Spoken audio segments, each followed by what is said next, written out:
Okay, guys, You ready? let's go. All right, everybody, welcome to our Monday Zoom.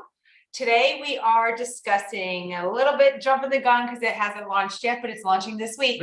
Yep, our creatine plus HMB combo. We have been super excited about this one. Yes. Also, we've been using it for Since high school. right. I mean, specifically this one, we've been using it for a while. But really, guys, creatine is one of the most research and proven supplements. 50 plus years. Yeah, for boosting muscle power, strength, overall performance. Recovery. And there's so many in recovery, and there's so many other things about it that people don't really understand, and that really has to do with the brain. And that's a lot of it what we want to drill home with today. Absolutely. Because of the fact that we all associate creatine with muscle building, and bodybuilders, men. Right. So we're gonna bash a little, not bash, but we're gonna uncover a little bit of those stigmas because it is not just for men. I have been taking it myself for a very long time. It is so crucial to your health. I mean, again, the studies are there, 50 plus years that that creatine is 100% effective. I mean, this is legit. Like we all need to be taking this every single day. Hundreds of studies. And then we've also added HMB. So Ryan's going to go into the science behind it all, and then I'll probably interrupt when he starts to get a little too No, that's awesome. Yeah, you're right on the money. And both of these, the creatine and the HMB, are just derivatives or metabolites of other amino acids. So for creatine, creatine is a naturally occurring non-essential amino acid. It's a derivative of other amino acids. So our body does make it on its own somewhat. So like our body on average needs 1 to 3 grams roughly of creatine a day just to function. And so half of that comes from diet though, but dietary sources are somewhat limited. We can only find it in red meat, seafood, really those 2 main categories. So vegetarians, of course, don't get enough typically creatine. And then the rest of it the body can make on its own by breaking down tissues and freeing it up and making creatine. So by the liver and the kidneys. But yeah, and because of that though, creatine has played such an important role in our smooth muscle, so in our skeletal muscle and high energy demand centers like our brain and our heart. And so, but like Lisa said, 50 plus years, hundreds of studies, and there's 100% it works. And so why are not more people not taking it? Do you have a good answer to that? Right. I mean, I know a lot of people are, don't get me wrong. No, I really very popular in the bodybuilding, weightlifting. But I think outside of that, why they don't is just because of that stigma. We think like, oh, it's just for bodybuilding, it's just for men, and this whole thing of it causes you to gain weight, which we're also going to debunk that too. Yeah, totally. So listen to this real quick, and we'll talk about creatine first, then we'll talk about HMB. So if you think about creatine as a source of fuel, and it deposits in our tissue, so it's in our tissue. So an average person has about between 100 and 120 millimoles per kilogram, right? When you start supplementing with creatine, it can go as high as 160 millimoles per kilogram. And that's just the concentration in the tissue. So now you're talking about roughly a 30% plus increase in deposits, in stores of creatine. And that's a really important concept because people often think that like they need to take, and this is me, I feel kind of guilty for doing this, but I'll take it before a workout thinking it's fuel for my workout. That's actually not the truth. Right. Yeah, you can take it after. It's actually preferred to be taken after work. And we'll talk about that later on how to take. But so the benefits are though, not just for people, and Lisa wants to talk about this too, but not just for athletes. It is for everybody. It's for everybody because creatine being a major contributor of fuel for the cells and respiration, it's great for everything Lisa said. And now for brain health, I'm just so excited to have this product finally on the market for us. And a lot of it with brain health. So as with many things, unfortunately, things decline as we age. Oh, true. Things decline with also stressors. So if you think about like the creatine levels in our brain, even stressors of like lack of sleep, too much exercise, things like that can cause the depletion. So that's where the benefit of supplementing with creatine for the brain shows like increased cognitive function, improved memory. Yes. And then the extreme stressors, right?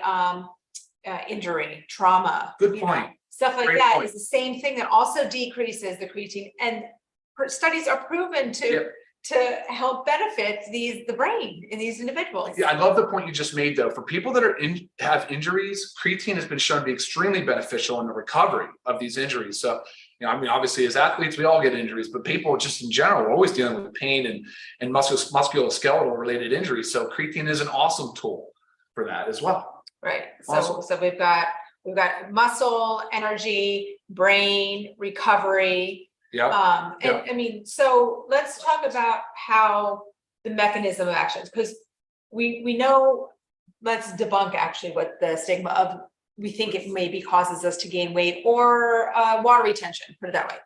Because you think, that's what creatine does. It brings water into the body. Through osmosis. But it does. It's not like an increasing water weight. This is into the cells. Well, it is, but it is water weight. Actually, it's just into the skeletal muscle cell. Right. So we're not, it's not like we're pumping up fat cells or increasing the number of fat cells or anything like that. We're actually improving our body composition. If you ever hear us talk about how important body composition is, it's the most paramount thing you should be thinking about when you're working on your food, your nutrition, your exercise, and all of that. Right. And like speaking female specifically, we also hear a lot, I'm sure, and you think this too, but if you lift weights, sorry, our dog is having dreams. Yes, if you can hear him whimpering, that's a dream.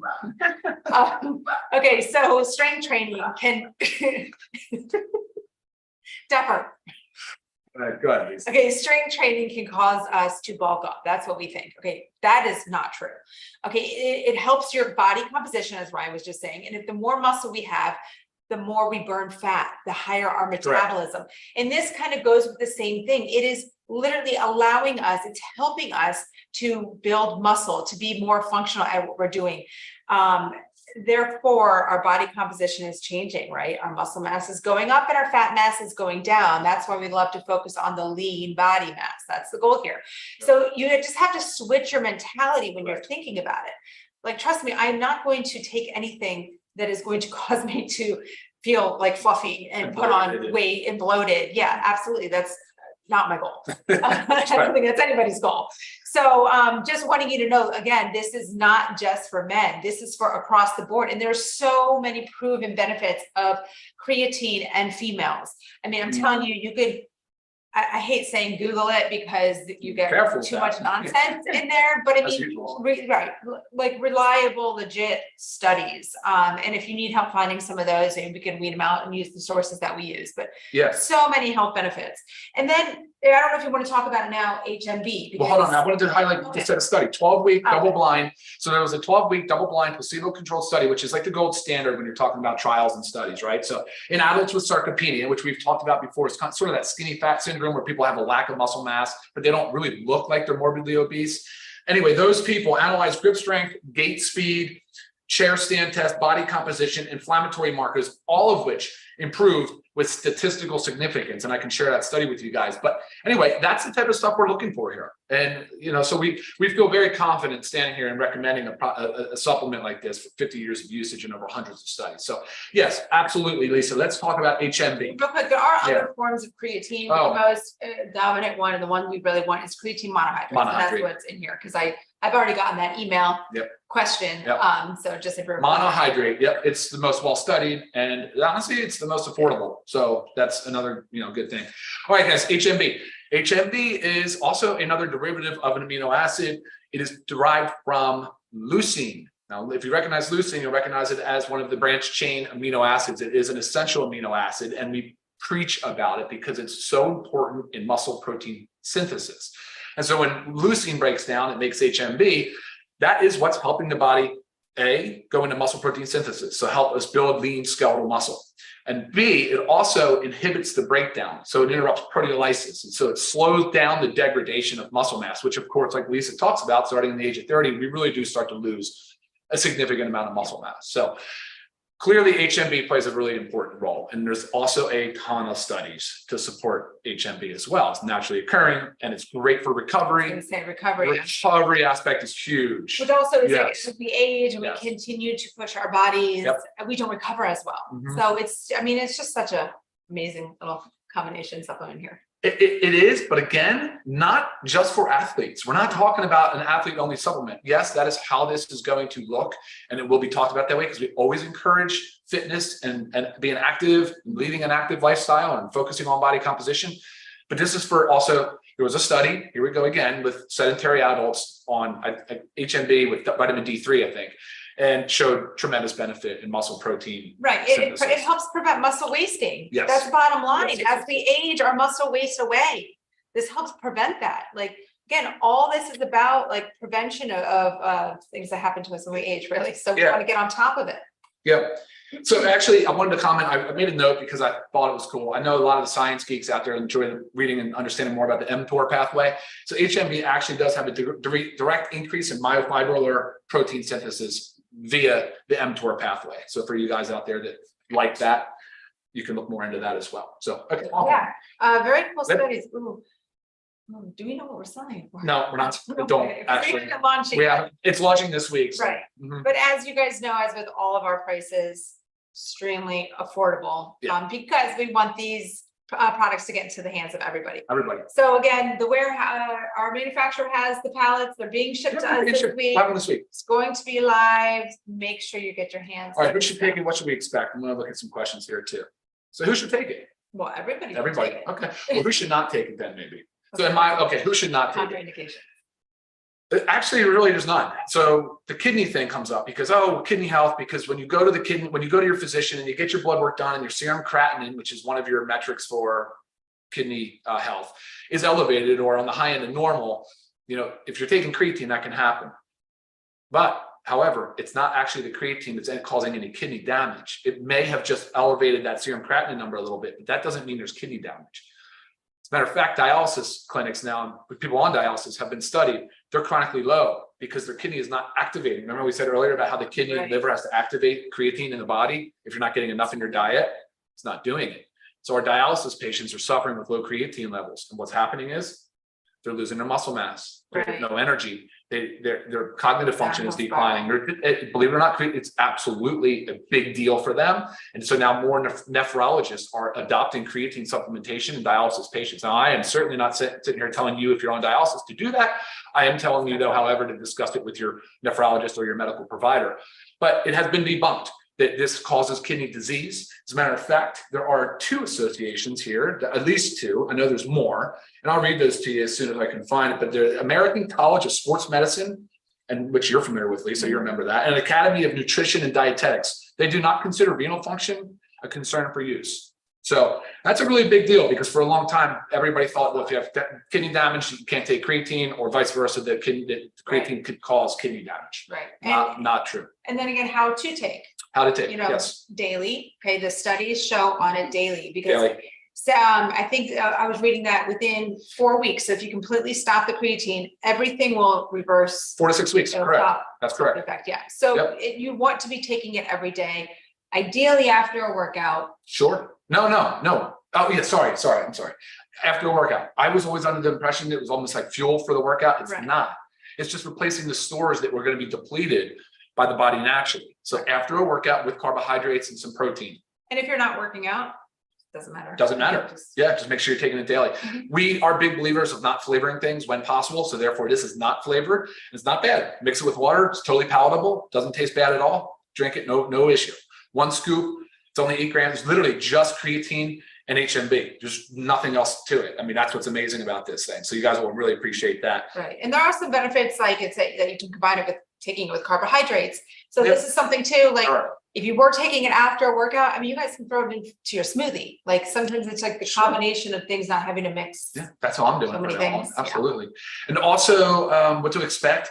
You can expect an increase in lean muscle mass, stamina, endurance, performance in 4 weeks, actually, as early as 2 weeks, just by supplementing with creatine. It is approved by the International Olympic Committee. It is not banned by the World Anti-Doping Agency. I mean, this is considered an approved performance enhancing 100%. Molecule. One of the studies I was reading that says with increase in strength by 10 to 15% in 4 weeks. That's really big. That is a very big deal. Really big deal. The studies all support this. The literature is there. So there's no reason to not start supplementing with your creatine HMB. Yeah, no doubt about it. No need for loading dose. So some people have discussed loading dose to get your saturation levels up or to reach your steady state concentration. Not necessary. You can do between 2 and 5 grams every day. And after about 4 weeks, you'll reach your steady state concentration. And then you're just in a maintenance phase. But you can do that same scoop. Depends a little bit on weight, but for average people, everybody about 1 scoop a day. It's 5 grams of creatine monohydrate and 3 grams of beta hydroxy beta methylbutyrate. I don't know. Yeah, you can keep looking at that. Oh, also another study that showed that taking it with, so HMB and creatine if you take it, had additive effects. However, it was a study that showed HMB and D3, I think, had synergistic effects, which is a big deal on bone and muscle health. Looking at questions. Hold on. 30 servings per container. Yeah, 30 servings per container. Yep. This is like. Mm-mm. Okay. That's not relevant to this discussion. Okay. I just made some simple notes that just kind of track on. We covered everything. Okay, we covered how to take daily, when do you take it? I already said you can put it in with the protein powder in a smoothie, 100%. Yeah, that was the other questions that are not relevant to what we're talking about now, guys. You always email me, but when we do these product Zooms, we only answer the questions that pertain to the Zoom. So always email me and check out the YouTube page too, because I'm seeing some of these questions here about other products. Watch the product video. They're all out there. Right? Yes, absolutely. All right. Anything else? No, I think we covered everything. It's right on 15 minutes. That's always our goal. But with a new product launch comes so much excitement, guys. We're pumped to have this. I mean, like I said, since high school, I've been using creatine. And I'm just turned 43 years old, and I actually dunked on a 10-foot rim the other day. And I'm going to say creatine had a big part in that. There you go. Yeah. So get your creatine, but pay attention to the launch of it this week so you can get your orders in. Absolutely. Yeah. All right, guys. As usual, thank you very much for joining us on this Monday. Have a super productive week. We'll see you next time. Bye, guys. All right.